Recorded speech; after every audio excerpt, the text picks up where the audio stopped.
Assalamu алейкум. Эгерде кезде оң жагыңыз ооруп тура турган болсо, ушул видеону акырына чейин көрүңүз. Анткени өттөгү таш оорусу тууралуу сиздерге айтып бермекчимин. Демек, ат айтып тургандай эле өттө таш пайда болот. Көрсөтүп берейин.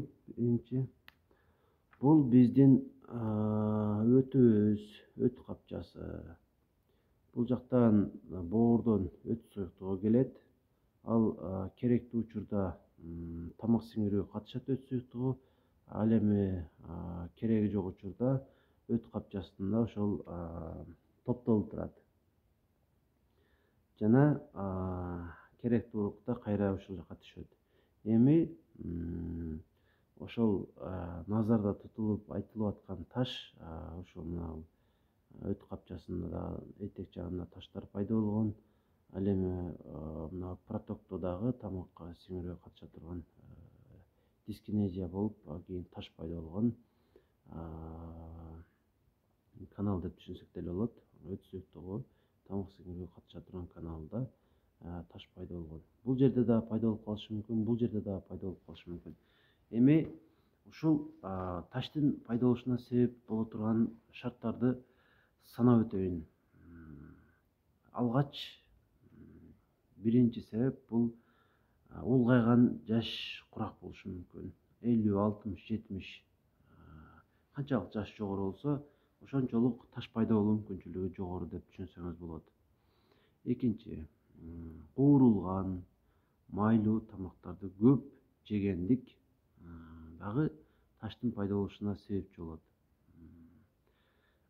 Ашыкча салмактуулук же тескерисинче салмактын жетишсиздиги дагы таш пайда болушуна себепчи болот.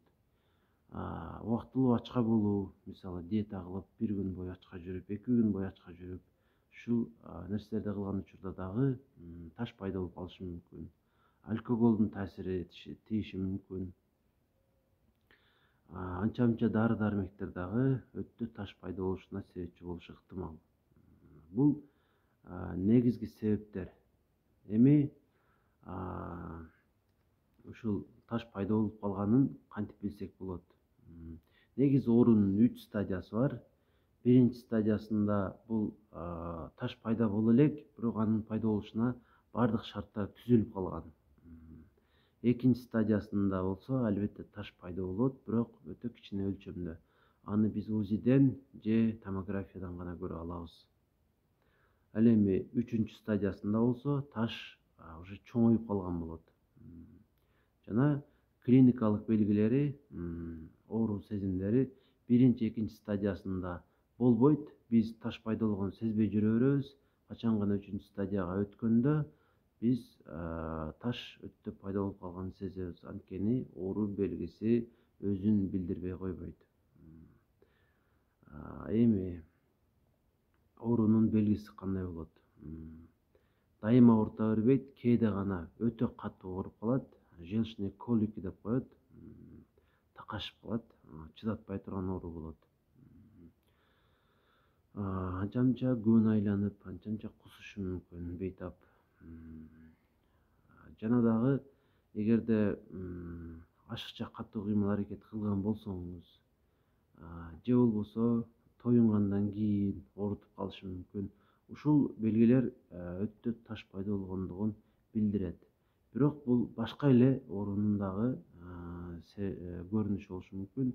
Дифференциация кылганда башка оору чыгып калышы деле мүмкүн. Андыктан муну өз алдыңызча өзүңүзгө туура диагноз кое албайсыз. Коркуштун дагы кереги жок, кыжалат болуштун дагы кереги жок. Болгону тастыктап коюш керек, эмне экендигин. Аны болсо дарыгердин жардамы менен гана тастыктай аласыз. Дарыгер дагы эле сизге дароо диагноз койбойт. Биринчи өзүгө түшүрүп көрөт. Жана анын натыйжасында бар болсо бар, жок болсо жок дейт. Эгерде таш анча-мынча козгой турган болсо, өлчөмү кичине болсо, болгону диета кылыш керек болот. Көп деле дарылоо, консервативдик дарылоо ыкмалары жок дээрлик.